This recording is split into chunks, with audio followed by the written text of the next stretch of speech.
All right, let's take a look at exercise. Let's see what we do with exercise here. Well, what kind of impact on our metabolism does exercise have? Well, one of the big things is it reduces the impact of adaptive thermogenesis with calorie restriction. So it allows us to reduce our calories a little bit without causing our body to go through all those negative shutdowns. Okay? Straight up, we burn calories while we're exercising, which is very, very good. And we're going to talk about something called the afterburn effect, or how we actually cause more calories to burn in the post-exercise period with the intensity of our exercise. So let's take a look at resistance training. So resistance training, number one, fairly simple, it's going to build muscle, which is going to increase our metabolic rate, and it's also going to improve our insulin sensitivity.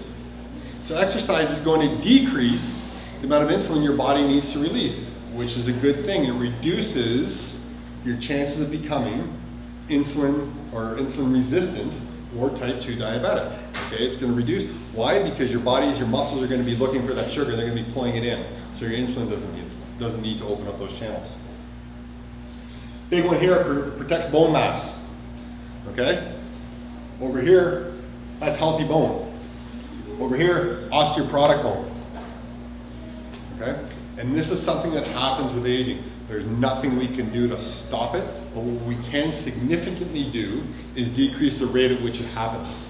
If you remember or understand that one of the purposes of your skeleton is to hold you up, and your body works on what's called the SAID principle, specific adaptation to impose demand.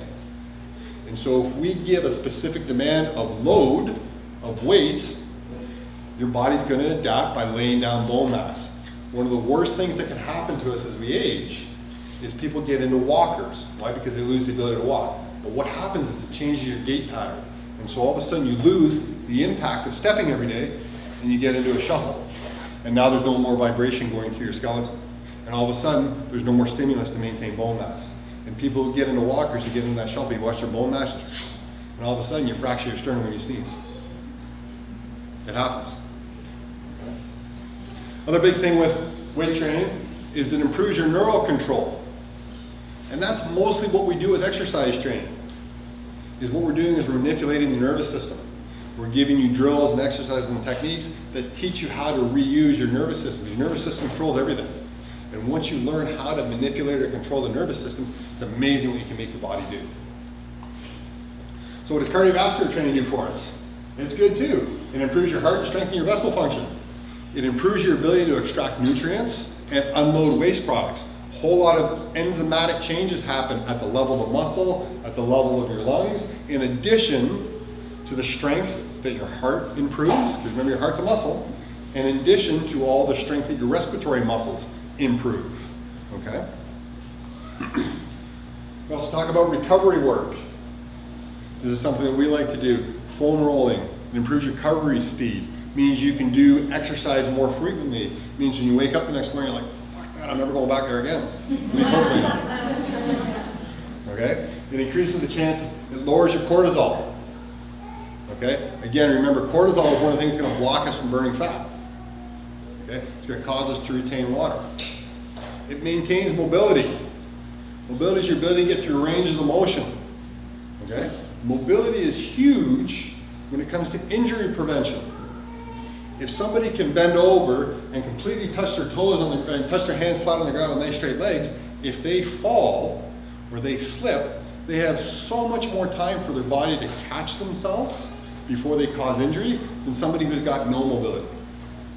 And one of the big differences of having mobility is being mobility and slipping on ice, twisting suddenly can be the difference between going, wow, that was close, versus, shit, I just tore something. Okay? EPOC. This is our afterburn effect. This is where intensity comes in. Okay? EPOC. Excess post-exercise oxygen consumption. Okay? Oxygen consumption, the rate at which you consume oxygen, is a surrogate marker used by laboratories to measure metabolic rate. So the more oxygen you're consuming, the faster your metabolism is going. So what happens is after exercise, you create a debt during exercise, and you need a bunch of energy to restore your body back to normal. You've got to rebalance your hormones, okay? Because exercise does nasty things to you in a very positive way, okay? You got to replenish your fuel storage. Okay? You store energy inside your muscles. That's all got to come back. You got to repair cellular damage. EPOC can last up to 38 hours after exercise. That means after good, high, intense exercise sessions, when you're sleeping at night, you're burning more calories. Low intensity exercise doesn't create EPOC. Going for a nice long walk, great. Keeps you moving, does a little bit of hard exercise, but as soon as you return back to normal energy, your calorie burn goes back to normal. You spend 20 minutes doing some hill sprints, you're going to be burning elevated calories for the rest of the day. Why? Because your body's, you've created some debt. So what's one of the ways we create EPOC? Talk about HIIT. HIIT stands for high intensity interval training. It's basically alternating between periods of high intensity, 85 to 95%, very short duration because you can't maintain that pace for very long, with periods of recovery. Okay? Weight training, you could argue, is HIIT training. Okay? Sprint intervals are HIIT training. People talk about this thing called Tabata training. It was from a study, an exercise protocol. It's 10 seconds, 20 seconds work, 10 seconds of recovery, 8 times through. It's the hardest 4 minutes of your life. But it has a very big impact on what happens in your body. To understand HIIT training, or high intensity training, we've got to look at energy systems in the body. And there's two big ones. There's our aerobic system and our anaerobic system. So aerobic means in the presence of oxygen. It means we're taking in oxygen and we're burning, mostly we're burning fat. Because fat, a great storage hormone, but the rate at which we can get energy from it is not very fast. Right now, most people, as we sit here, we're burning fat. Okay? Very, very low amounts, but that's what we're burning. When you get into anaerobic, anaerobic is the exact opposite. It's in the lack of oxygen. Okay? And it's because the energy demand is so great that we just can't use oxygen fast enough. And this is what builds up lactic acid. When you burn in an anaerobic environment, you produce lactic acid. And it's when the pH or the acidity of the muscle gets so great, you lose the ability to contract. Okay, and that's usually the limiting factor. Again, those of you folks who have done the air bike here, the air bike is, some people like to call it a double bike. And it's basically, it's a cycle ergometer, you get on it and you ride it as hard as you can. The harder you ride, the harder it resists. But what happens is you end up getting to a peak where you end up, you build, and then you start to go back down. Why? Because the acid is built up to such a level that your body's just shut down. It can't physically contract anymore. Okay? And that's anaerobic metabolism. We got 2 stages. The first one is called our phosphocreatine stage, and that's what people talk about, that supplement creatine. And bodybuilders and athletes like to take it. Why? Because what it does is it increases your stores of creatine in your muscle. And creatine allows you to cycle through energy, but it only lasts about 10 seconds. It's your high power sprinters. That's what sprinters are going through. Where most people get to is your anaerobic glycolysis, where you're burning sugar, but without oxygen. And that's what's producing the lactic acid. And that, in the best athletes, lasts about 2 minutes. And most people here, you're going to hit a lactic acid threshold or a threshold after about a minute of 10, where your body just won't contract any longer. Now, the good thing is it clears out fairly quickly. And then you can do it again, which is a lot of fun. Okay? That becomes a limiting factor.